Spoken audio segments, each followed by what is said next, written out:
You know how I feel about them girls that make it sweat. Pause, hit that send.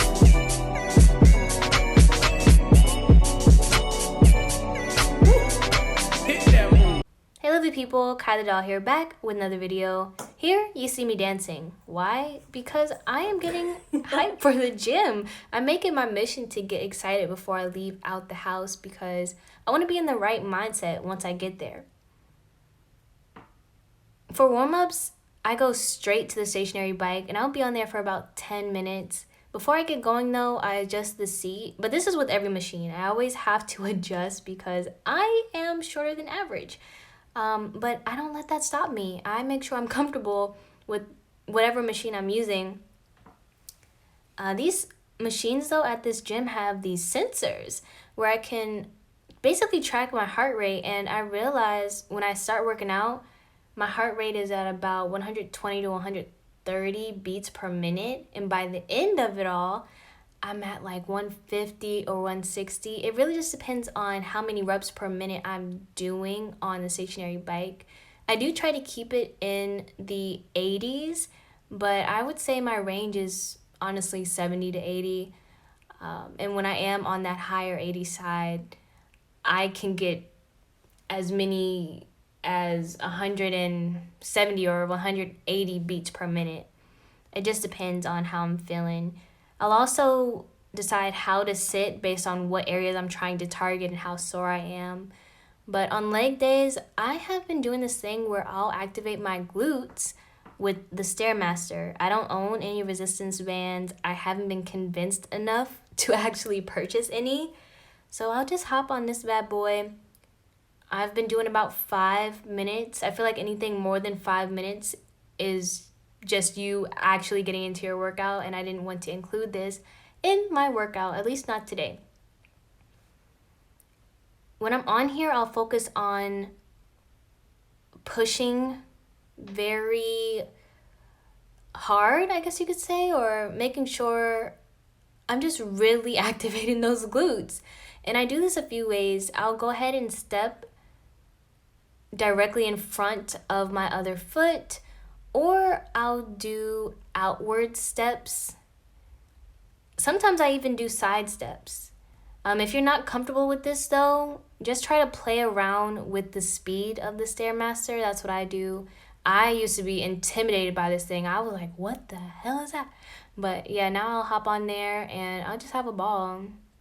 I kind of treat it like how I treat the treadmill. I do some crazy stuff on the treadmill. If you guys want to see that, I could definitely try to record it on one of the nights where the gym is empty.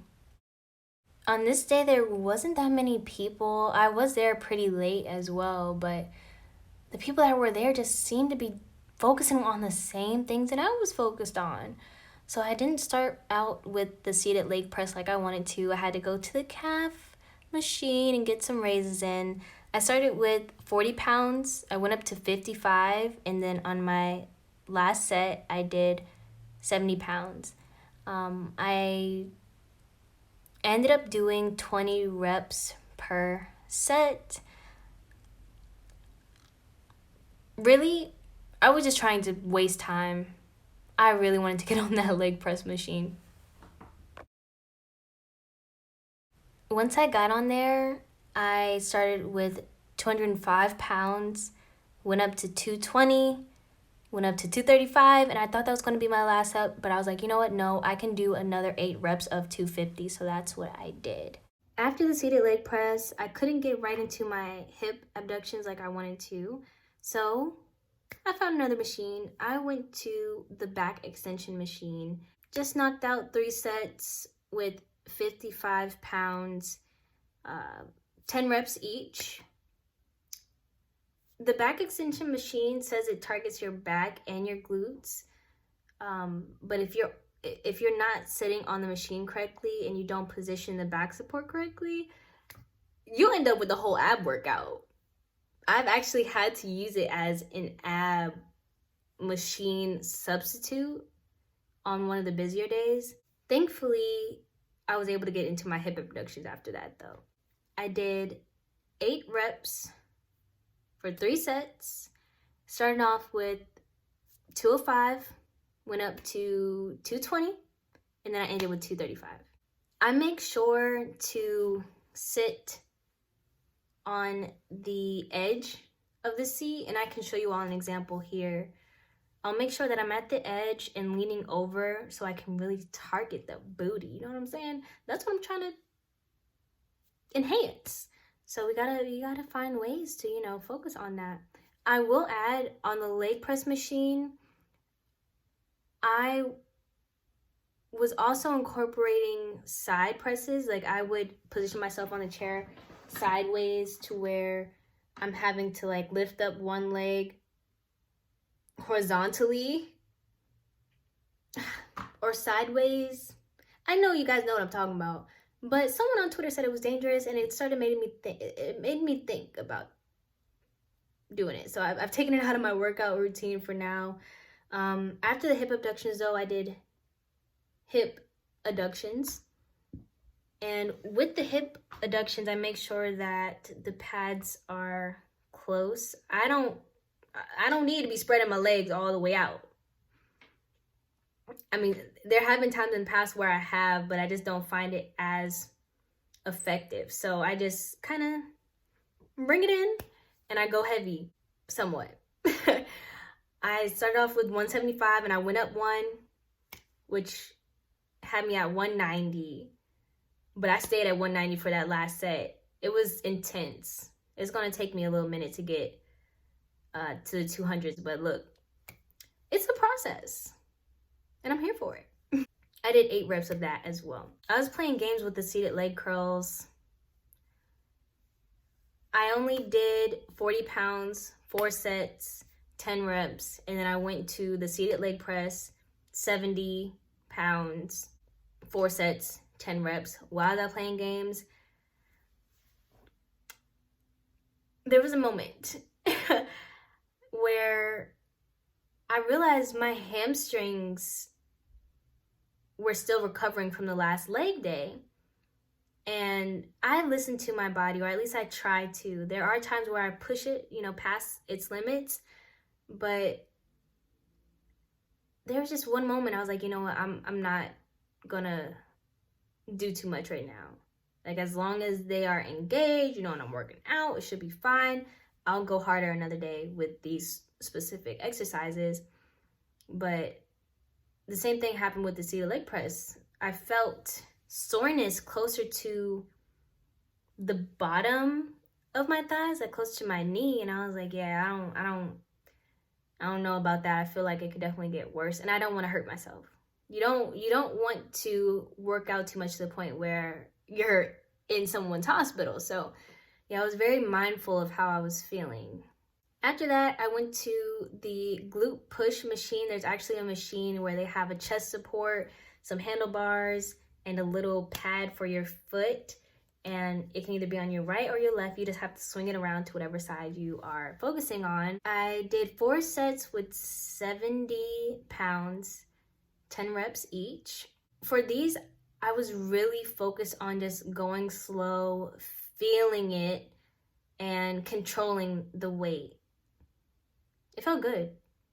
Usually after the glute pushes, I'll go to this machine where I can do like leg lifts with weight, but I wasn't feeling it. I wanted to leave. But I was like, no.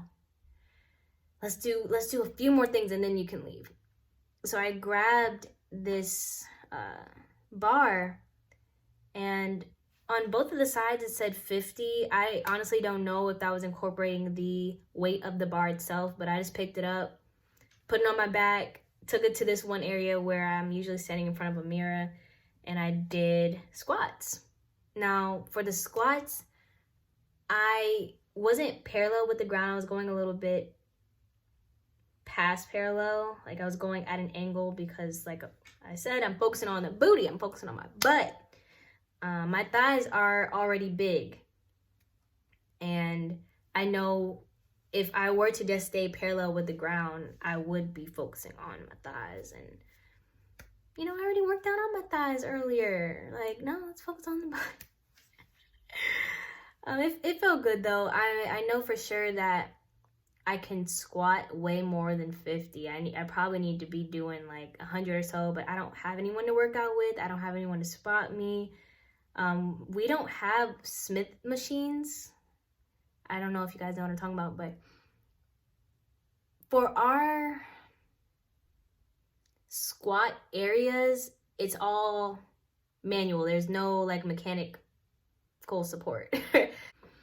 Now, I ended my workout with hip thrusts, but you guys, hip thrusts stress me out. I don't like them. I don't. They're just so weird to me. This is the first time that I actually slipped while trying to position myself. But I have been doing it with the dumb bar or a bar. I will say, I don't know which one feels more comfortable to me. Maybe the bar. Maybe. But I don't like hip thrusts. It just so awkward. Anyway, I did 6. The dumbbell was 35 pounds. And in between each set, and I believe I did like 3 or 4. I would do something squat related. I keep on calling them squat walks. Like I was going side to side, come back, side to side, boom, boom, boom. I don't know what they're actually called. If you guys know what I'm talking about, leave the, like, I guess, correct name for them in the comments below. I would like to apologize at this time for the lack of footage. But it's just so difficult. Oh, no, I'm sorry. It's not difficult. I just don't feel comfortable recording at certain moments. But I am wanting to get better. I am wanting to show you all way more than I did today. So stay tuned, all right? With that being said, I'll see you all in the next video. Bye.